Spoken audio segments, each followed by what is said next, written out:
Hi, I'm Liz. And I'm Rhea. Welcome to Karma's My Bitch, a podcast about love, Sex, connection, abundance, joy, purpose, peace, and how life isn't simply the stories we tell ourselves. There's a progression. There's a progression over these past few episodes to bring us to now, right? They always build. There's always a connection.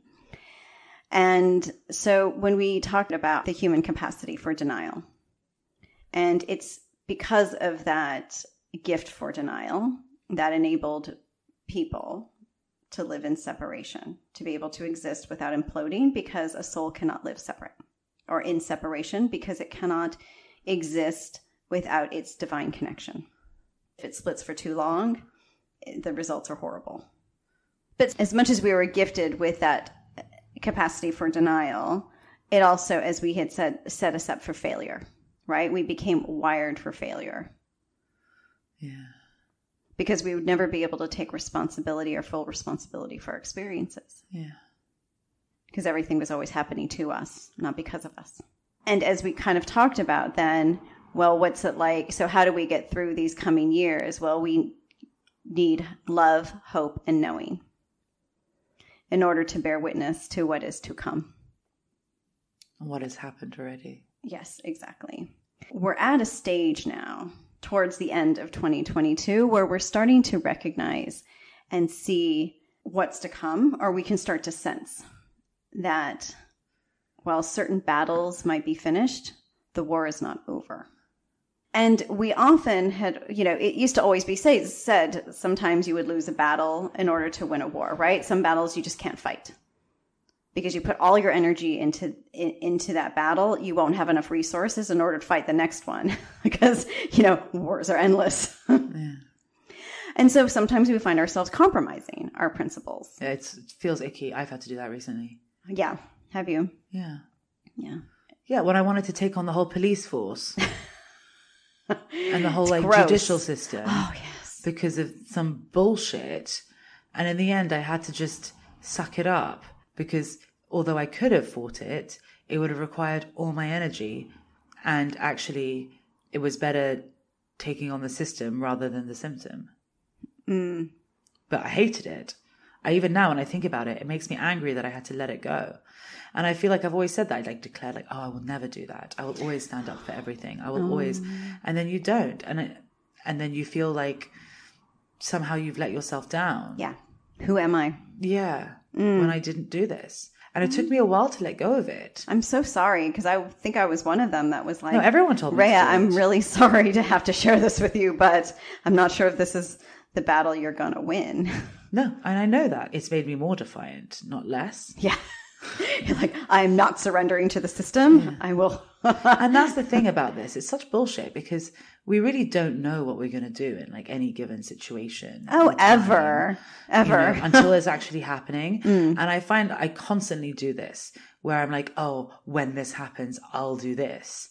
And in the end, you don't know how you're going to feel to the moment. And I guess that's the humility piece now where I find myself going, don't even fucking bother. I was just going to say, that's where the humility piece of a few episodes ago comes in, right? It's just like, I know it's like, I'm never going to message him again. Well, then I just messaged him an hour ago because everything changed. So you don't know, we always joke about oh, it's done forever. Well, you don't know. No. You never know. Or when you become a parent and you're like, I'm never going to let my child do that. I'll never let them watch the iPad or whatever while we eat dinner. Permanently attached to the iPad. Exactly. Yeah. At one point. Yeah, because we'll do. And it's not always because we're lazy. I promise you, we also have the best of intentions. But sometimes, as you said, we do what we need to do to bring us peace. Yeah. Right? We'll lose that battle in order to fight another day. Yeah. Because at some point we need peace. We didn't have what it took to take on that fight. Not in the long term. But now we do. Now we do. Now we've been through enough. And we've been rested enough, and we're beginning to recognize what's going to require our energies. Okay. But if we thought that the worst of it was behind us, we're wrong. Okay. I was like, do I have to say wrong? That's Yeah. such a 3D word. Yeah. No, okay. We are mistaken. mistaken. Don't laugh. Yes, we're mistaken. And that's exactly it, right? Right. Just don't know. Always think things. I just said it. Always think things are done and they're not done. No, they're not done. As we said in the previous episode, the end of 3D, it's really just beginning. You know, there's just so many layers. As we said, there's the core beliefs and ideologies that upheld 3D are not gone. There's still enough people out there and people in positions of influence who hold those core beliefs, who have not gone anywhere, which means that they keep it in place and that there are enough people who believe in it or who support that, who support the idea of separation because they cannot fathom that 5D is possible. Because we'll be fair, there's two groups, right? Not to create separation, but there are those souls who come here for the separation experience. That is what they're here for. That is the only reason they're here, and they're just going to see it to the bitter end. They will not be destroyed just because there's a shit ton of people in 5D. It doesn't work that way. As we said in Welcome to the Jungle and whatever other episode we've alluded to, 3D and 5D will always coexist in parallel. There's no other way around it. And that's fine. It's completely possible. Because we're not here to build 5D overnight, right? Yeah. It takes generations. And this is all just sort of foundation laying and understanding how we can integrate 5D principles into a 3D world. Because we can't just destroy 3D all at once. We destroy ourselves in the process. Makes sense. Yeah. And it's just so much messier this way. So why wouldn't we do it this way, right? But when we compromise our values and our principles so much, we can become easily defeated. Well, yeah, because we're effectively compromising ourselves. In compromising ourselves, the more we do so, the less of ourselves there is to fight. Therefore, the easier it is to defeat us. Yeah. It's literally just maths. Yeah. In the past few years, they've had two distinct effects, right? Either they've made people more inured to the systems and turned them into sheep, or they've rallied people who've said, wait, hold on. I think you're curbing my liberties here. Stop. This does not make me happy. This feels very uncomfortable to me, even if I can't define why. Let's examine this, right? We ended up sort of seeing separation in a different way, very much in our faces. That's precisely the point of what these battles have been about. It's been about allowing this one fundamental principle to surface because it's going to be that principle that it becomes the driving force toward 5D. Which is? Freedom, individual and social freedoms. Because effectively, we are not free if everyone around us is not. In oneness, that's not possible. Well, also, it's just not possible. It's just not possible, right? Because if you're free, but no one else is free, then you're not totally free because you can't do anything you want to do because other people can't join you. Mm-hmm. And I feel like we've been forced to endure the opposite. Yeah. And rather than push back, we've kind of accepted it. A lot of people become very complacent, right? I mean, that's how authoritarian regimes take hold. It's almost like someone else's freedom somehow impacts on my own safety. I'm not going to give any examples. No. I'm not interested in getting into that. Yeah. But trying to make other people do something so you feel safer is not only keeping yourself in prison, but it's trying to make other people join you. Yes. And I don't like this miserable party of one. Yeah. Come join this unhappy party. And what is that? And that's effectively like the tenet of polarity, right? It's the I'm right, you're wrong. I'm good, you're bad. But I guess like if you're talking about then the end of 3D, that signifies the end of that. And the start of 5D represents the start into oneness, which means that you do you and I do me. Yeah. And hopefully our paths converge, and you doing you and me doing me means us doing us.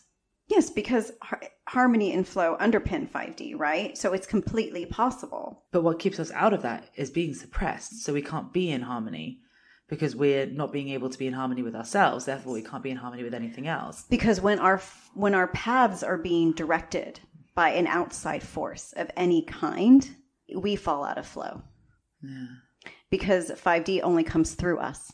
And so if we cannot bring 5D forward, if we cannot stay in oneness because someone's saying, you have to do this, you have to do that, that doesn't allow us to exist in love with hope and accessing our knowing. So I guess really, even when the polarities are finished, until we can live freely, we'll be in a constant flux between that freedom and that suppression. Exactly.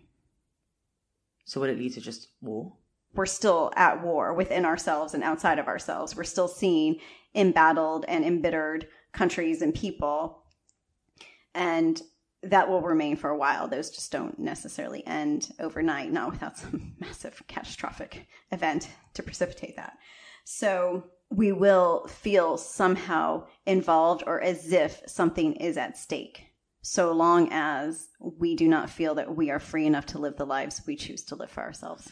Well, yeah, like, I know that feeling. If I'm not free to be me, I want to fight against that. It's in our nature to. When we are truly connected, when we are the divine manifest, there's absolutely no way we can be stopped because we cannot compromise our principles anymore. Again, that's what makes us unstoppable. Because in order to be authentic and to live the lives as we are meant to, has been set forth and written in our fate, there's absolutely no way we can fall out of that anymore because it is then set, and that is what makes us immortal. I'm still confused by the immortal thing, but all right. So by the end of this year, the lines will have been drawn for a new world order, and we may not necessarily see them exactly for what they are.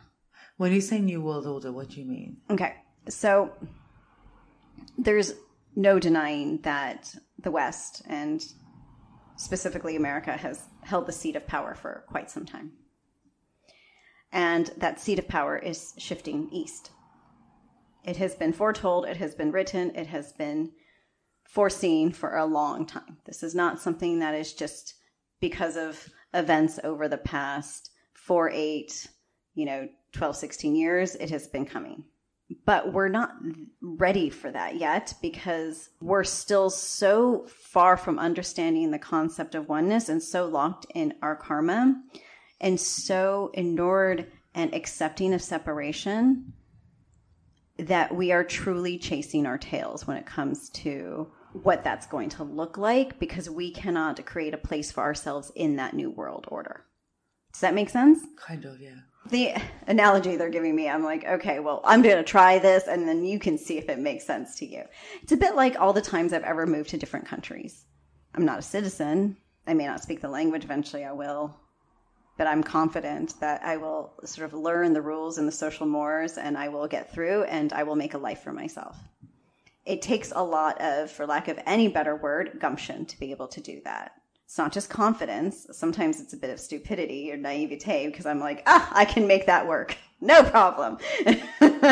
With no prior knowledge. But it's that experience that has just taught me over and over again that it almost doesn't even matter where I am. It is who I am that makes that life possible. So I can do this wherever I go, right?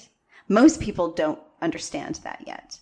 They cling to the lives that they currently have because it is so familiar that they will do everything in their power to make it work. But because of that, their power is not their power alone. Their power is rooted in the life that they have created for themselves.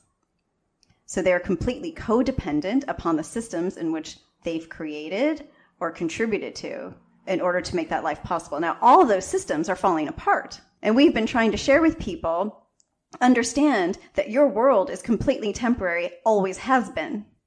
There has never been a constant ever except you and your karma, right?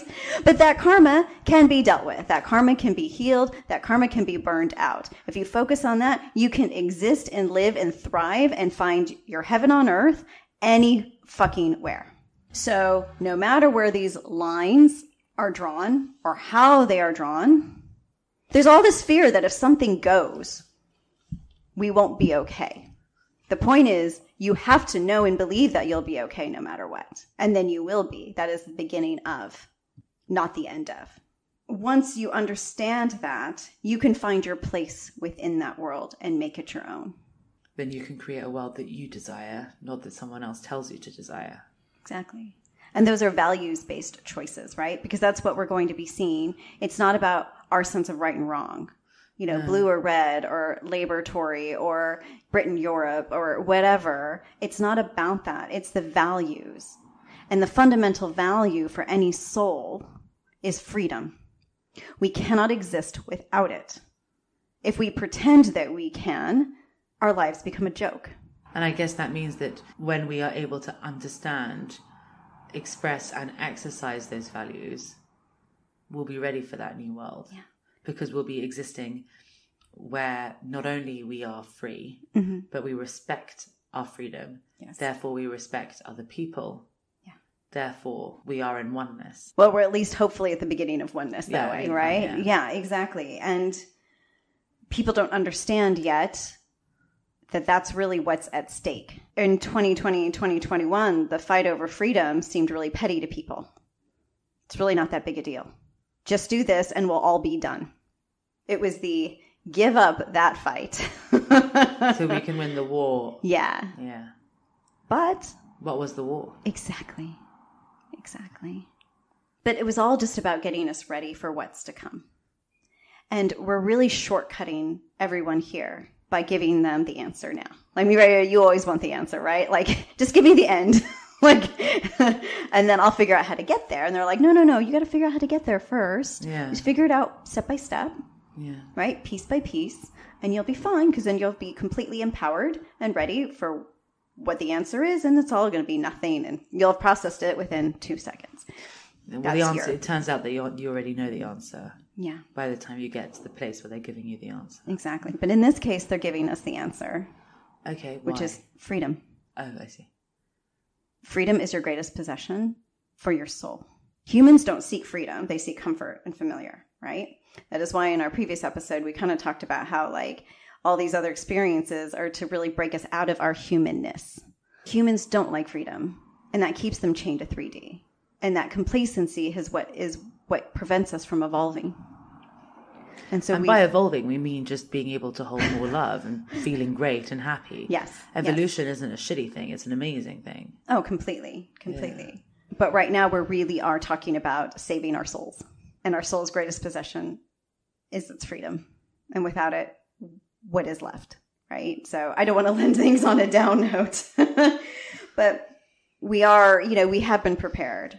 We have greater resolve. We have a greater bullshit meter, right? We understand what our truth is. If enough of us have been able to tackle our karma and stare it down, we're ready. Well, then I guess that's why it means it's tomorrow won't come until you show up. Because the you show up bit is finding out who you are and then showing up as that. Mm-hmm. Makes sense. We will save our souls.